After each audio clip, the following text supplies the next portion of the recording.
Om Swastiastu. Selamat pagi semuanya. Perkenalkan, saya Nika Dek Dwi Pramita dengan nomor absen 5, NIM 2011031008 dari kelas A Pagi dan Pasar semester 5, jurusan Pendidikan Guru Sekolah Dasar, Fakultas Dharma Acarya, Universitas Hindu Negeri Gusti Bagus Sugriwo Denpasar. Pada kesempatan kali ini, saya akan membahas materi pembelajaran untuk kelas 5 fase C pada bab 2, yaitu harmoni dalam ekosistem dengan topik A, memakan dan dimakan. Adapun capaian pembelajaran pada pembahasan materi kita kali ini, yang pertama, menganalisis hubungan antar makhluk hidup pada suatu ekosistem dalam bentuk jaring-jaring makanan dan rantai makanan.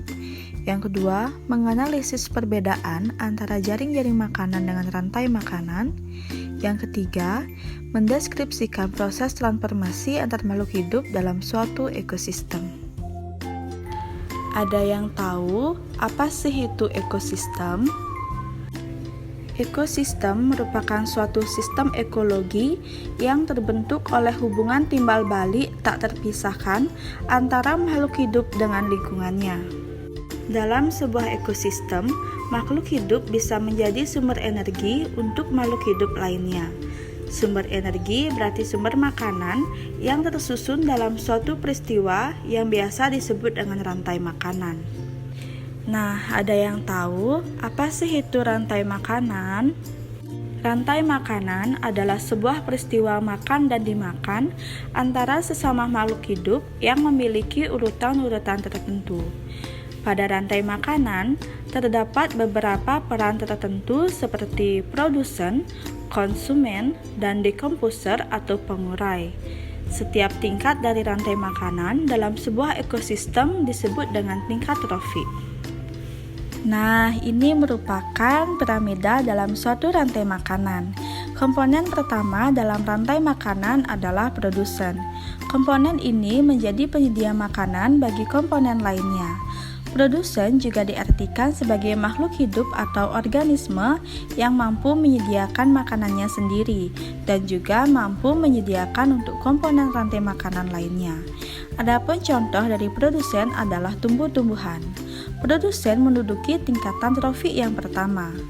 Selanjutnya ada konsumen primer atau konsumen tingkat 1. Konsumen tingkat 1 merupakan konsumen yang langsung mengkonsumsi atau memakan produsen.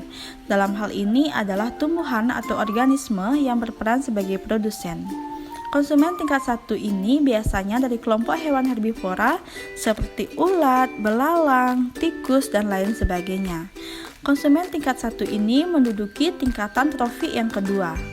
Selanjutnya ada konsumen sekunder, atau biasa kita sebut dengan konsumen tingkat 2.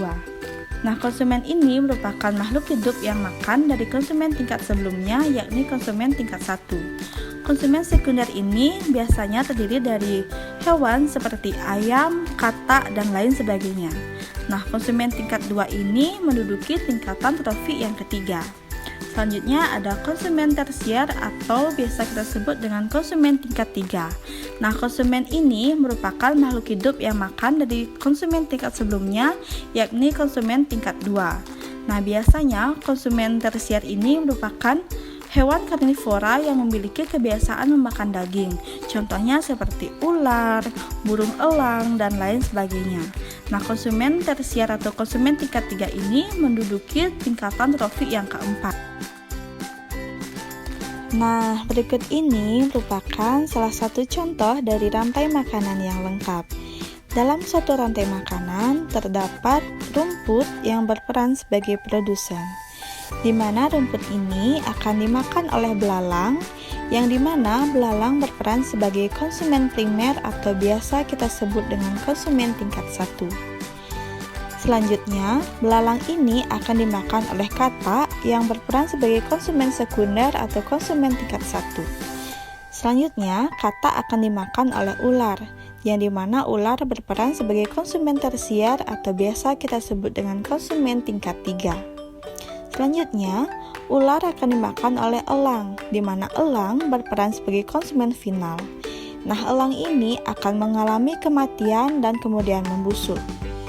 Setelah elang membusuk, akan diuraikan oleh jamur atau biasa kita sebut dengan decomposer. Nah, hasil dari penguraian ini dapat digunakan sebagai pupuk bagi produsen. Selain rantai makanan, ada juga yang disebut dengan jaring-jaring makanan. Jaring-jaring makanan adalah diagram yang menunjukkan hubungan makanan secara keseluruhan antara organisme dalam lingkungan tertentu. Berikut ini merupakan salah satu contoh dari jaring-jaring makanan.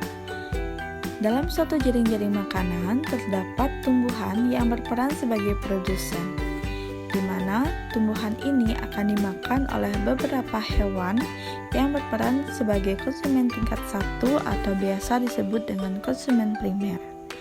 Hewan tersebut terdiri dari kelinci, tikus, burung pemakan biji, dan juga belalang. Kemudian, kelinci akan dimakan oleh rubah dan juga elang. Begitu pula dengan tikus yang akan dimakan oleh rubah dan juga elang. Kemudian ada burung pemakan biji yang akan dimakan oleh rubah, elang, dan juga ular. Selanjutnya ada belalang yang akan dimakan oleh laba-laba. Nah, laba-laba sendiri berperan sebagai konsumen tingkat 2 atau biasa disebut dengan konsumen sekunder, di mana laba-laba ini akan dimakan oleh ular dan juga burung pemakan serangga. Nah, burung pemakan serangga ini juga merupakan konsumen tingkat 2 yang akan dimakan oleh rubah dan juga elang. Kemudian ada ular yang merupakan konsumen tingkat 3 atau biasa disebut dengan konsumen tersier yang akan dimakan oleh elang. Kemudian, rubah dan juga elang berperan sebagai konsumen final atau konsumen terakhir yang akan diuraikan oleh decomposer. Baiklah, itulah tadi pembahasan materi mengenai harmoni dalam ekosistem dengan topik memakan dan dimakan. Semoga pembahasan materi ini dapat bermanfaat bagi kita semua. Sekian dari saya, terima kasih. Om Santi Santi Santi Om.